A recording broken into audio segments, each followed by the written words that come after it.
السلام عليكم ورحمة الله وبركاته.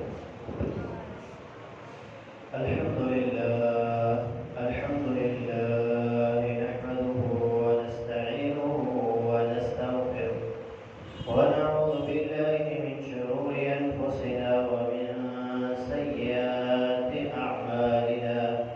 من يهده الله فلا مضل له ومن يضلل فلا هادي له.